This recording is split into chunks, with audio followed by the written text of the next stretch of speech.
Ustrasana, Camel Pose. This is one of the back-bending yoga pose and one of the extremely important and highly beneficial for our body. This pose helps in better digestion, toning our body, helps in thyroid, it helps in reducing all the tension from our shoulder, back muscles, and eventually this pose is extremely good for our spine. So without wasting any time, let's see how to practice Ustrasana and let's get started. Before we start practicing Ustrasana, we need to be mindful of few things. If you have hypertension or high BP, you need to be very mindful of this practice. If you have neck injury, shoulder injury, or if you have knee or feet injuries, you need to be extremely mindful or should be practicing under some guidance.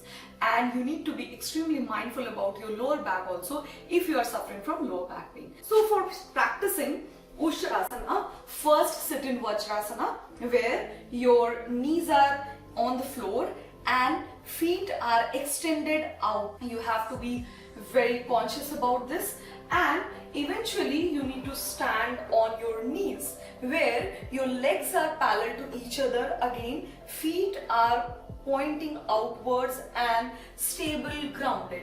At the beginning, if you find it hard, you can tuck like this, but eventually that's how you should be practicing.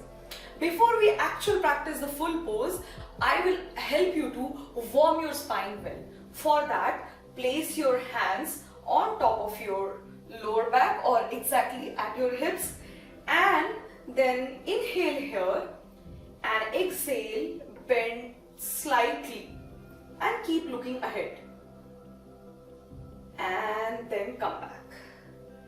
This time when we exhale, we go a little deeper. So inhale here and with exhale we go a little deeper. And we breathe and eventually we come back. Inhale one more time, and if you feel comfortable, you can just go a little deeper than the previous time, and you keep looking ahead and you breathe. Come back. Now you can relax for a bit, and this time we are going to practice the full camel pose or Ustrasana. Again, stand on your knees, feet are relaxed, pointed back, and this time when we practice the full pose, I'm going to place my hands on top of my feet sole. How we are going to do that? There are two ways to get into the pose. I'll show one after the other. Like, we inhale here and with exhale we go back, and eventually we drop our hands on top of our sole, feet, where keep pushing hips forward and you breathe. And if you feel comfortable, you drop your head, but you don't leave it loose. It is in your control, and you breathe. 3 to 5 breaths. We have already done 2 breaths and one last breath, and eventually you support your lower back and you come back, and then you rest in child pose.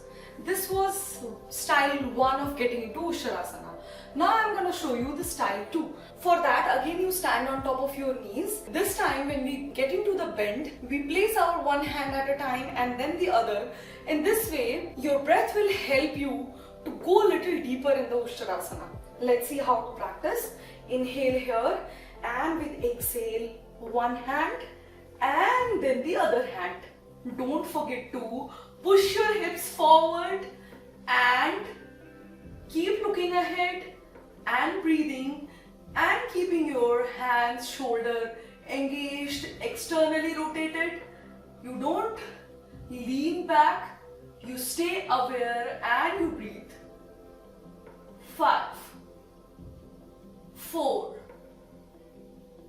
3, 2, 1, and you support your lower back and gently you come down and you rest in child's pose, where you extend your palms in front of your body and drop your chin or your head on the mat and you relax. You can relax up to 3 to 5 breaths here as per your convenience, and once you feel ready, you can gently come back.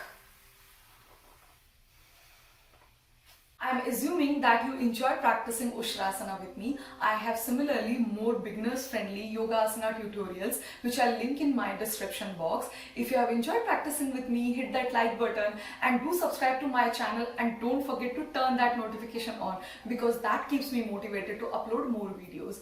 And don't forget to comment below what else you want to see from my side or how did your practice go today. On that note, I'm Malika. I'm signing off for today and I'll see you next time. Until next time, keep practicing. Bye bye.